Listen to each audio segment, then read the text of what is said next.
Hello बच्चों, Saraswati academy में आप लोग का स्वागत है। आज चैप्टर 3 का जो एक्सरसाइज 3.1 हम किए हैं, उसके बेस पर 3 क्वेश्चन आपको हम बना के दे रहे हैं, जो 2026 में स्टैंडर्ड में आ रखे हैं और 2025 में। 2 क्वेश्चन 2026 के हैं और 1 क्वेश्चन 2025 के। इससे आपको अनुमान लगेगा कि इस एक्सरसाइज में जो आप पढ़े हैं, उसके बेस पर बोर्ड में कैसे क्वेश्चन आते हैं। तो ये क्वेश्चन इसका 1 है। The value of k for which x by 2 plus y by 3 equal to 5 and 2x plus ky equal to 7 is inconsistent. k का वो वैल्यू निकालना है जो उसमें सेकेंड थर्ड फोर्थ क्वेश्चन है 3.1 में,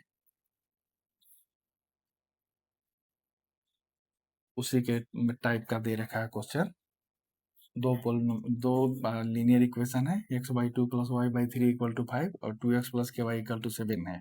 ये ना पूछ रहा है कि k का कौन सा वैल्यू होगा कि ये इनकंसिस्टेंट हो जाए। इनकंसिस्टेंट का मतलब क्या होता है? पैरेलल होना चाहिए लाइन। पैरेलल के लिए क्या कंडीशन है? a1/a2 equal to b1/b2 not equal to c1/c2। तो पहले तो हम ऐसे पोलिनोमियल लिख देंगे, लीनियर इक्वेशन लिख देंगे। इसके बाद इसका वैल्यू लिख देंगे। यहाँ x/2 है तो 1/2 आ गया, y/3 है तो b बराबर 1/3, c1 बराबर आ गया, ये 5 इधर है तो -5 आ गया। उस तरह से a2 equal to 2, b2 equal to k और c2 इक्वल टू -7 आ गया। इसके बाद कंपेयरिंग, अब कंपेयर करेंगे क्योंकि इनकंसिस्टेंट दे रखा है तो इनकंसिस्टेंट वाला कंडीशन लगाएंगे। तो पहले a1/a2 निकालेंगे, 1/2/2 1/4। आपको पिछले हम वीडियो में बता रखे हैं कि बटा वाला कैसे चेंज होता है। b1/b2 equal to 1/3/k equal to 1/3k, c1/c2 -5/7 equal to 5/7।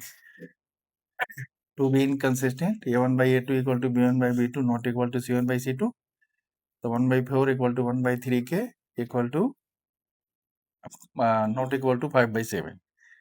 तो अब ये दोनों बराबर हैं, ये बराबर नहीं है तो इसको छोड़ देंगे, ये दोनों को बराबर कर लेंगे। 1/4 इक्वल टू 1/3k और 3k, इसको क्रॉस मल्टीप्लाई कर देंगे, इसको इधर इसको इधर, तो 3k इक्वल टू 4, तो k इक्वल टू 4/3। ये इसका आंसर हो गया, राइट आंसर निकल गया। ये 2 नंबर का क्वेश्चन आपको आता है, या कभी 3 नंबर में भी दे देता है। सीबीएसई वालों को कोई भरोसा नहीं, कभी 1 नंबर वाला 3 नंबर में दे देंगे, 3 नंबर वाले 1 नंबर में दे देते हैं। बट क्वेश्चन इस तरह का करने आना चाहिए, करने का मतलब ये है। और ये दूसरा क्वेश्चन है, solve the linear equation 3x plus y equal to 14 and y equal to 2 graphically. ना इसमें थोड़ा अटपटा कर दिया है, जैसे इसमें 3x प्लस वाई एक्स और वाई सर्वर आता था, उसका तो प्रैक्टिस है बच्चा को। इसमें खाली y दे दिया, किसी में खाली x दे देगा, तब कैसे करेंगे, है ना। इसमें जिसमें x और y दोनों दे रखा है उसका तो ऐसे बक्सा बना लेंगे, बक्सा बना के इक्वेशन जैसे लीनियर इक्वेशन लिख देंगे और x और y का वैल्यू निकाल देंगे 2 पॉइंट।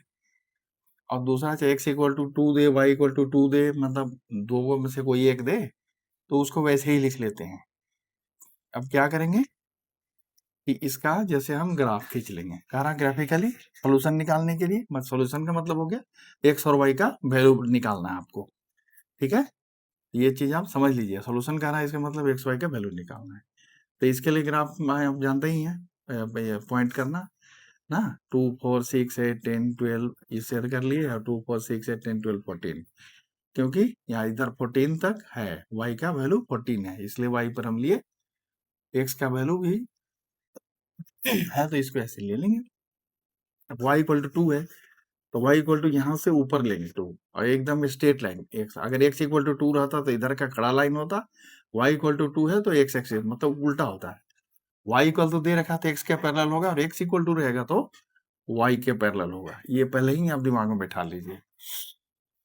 अब इसको देखिए, हम जब से ग्राफ खींच दिए, इसका 0 14 आया और 14/3 0 आया ना, तो ये 4.6 समथिंग आएगा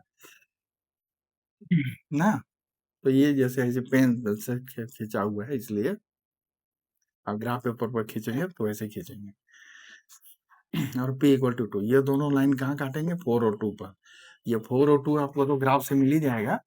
अगर आपको शक लग रहा है, डाउट, तो उसके लिए अब क्या करिए, ट्रिक है, तो y का वैल्यू इस इक्वेशन में बैठाइए, 3x plus y equal to 14 में, y इक्वल टू 2 पुट करिएगा तो 3x प्लस 2 इक्वल टू 14, तो 3x equal to 14 minus 2 equal to 12, 3x equal to 12, x equal to 4, माने x equal to 4, y equal to 2। यही point यहाँ का ये होगा, है ना? इसलिए अलग अप्रोच में करके ये आप क्लियर कर लीजिएगा कि जो हम पॉइंट यहाँ निकाल रहे हैं वो सही है कि नहीं है, इससे आपको पता चल जाएगा। अब क्वेश्चन नंबर 3 देखते हैं। ये 2025 में स्टैंडर्ड में आया हुआ है, ये दोनों 2026 में स्टैंडर्ड में आए हुए थे। इसमें के बदले जैसे इसने p पूछ दिया, find the value of p for which pair of linear equation px plus 3y plus p minus 3 and 12x plus py plus p has mini solution. अब ये मिनी सॉल्यूशन वाला कंडीशन कर दिया। मिनी सॉल्यूशन में क्या होता है, तो जैसे तीनों बराबर होता है, a1 by a2 equal to b1 by b2 equal to c1 by c2। तो इसमें पहले a1 b1 c1 a2 b2 c2 लिख लेंगे। तो a1 equal to p, b1 equal to 3, c1 equal to p minus 3, a2 equal to 12, b2 equal to 9, c2 equal to p। For many solution यहाँ लिख दिए, लिख दीजिएगा आप भी पेपर में जरूर, a1 by a2, b1 by b2, c1 by c2। अब a1 by a2 में क्या होगा, p by 12, 3 by p, p minus 3 by p ना। तो p by 12 दो को बराबर है ना, तो इसमें थोड़ा माइनस वाला में लफड़ा होता है, तो आप इधर को अलग कर लीजिएगा पहले बराबर ना, ये आसानी से हो जाएगा। p by 12 equal to 3 by p, तो ये p स्क्वायर, इसको क्रॉस मल्टीप्लाई कर देंगे, 12 into 3, p square equal to 36, तो p इक्वल टू क्या हो गया, प्लस माइनस 6। ठीक है, तो इसी तरह से आप लोग प्रैक्टिस करते रहिए। ये बोर्ड एक आपको हम बोर्ड में जैसे डायरेक्ट क्वेश्चन आए हैं तो आपका कॉन्फिडेंस बढ़ेगा ना, और इम्पोर्टेंट क्वेश्चन करने का प्रैक्टिस भी होगा, इसलिए साथ साथ हम करवाते जा रहे हैं क्वेश्चन बोर्ड वाला, कि आपको पता चलेगा कैसे कैसे क्वेश्चन आते हैं, हमको कैसे करना है।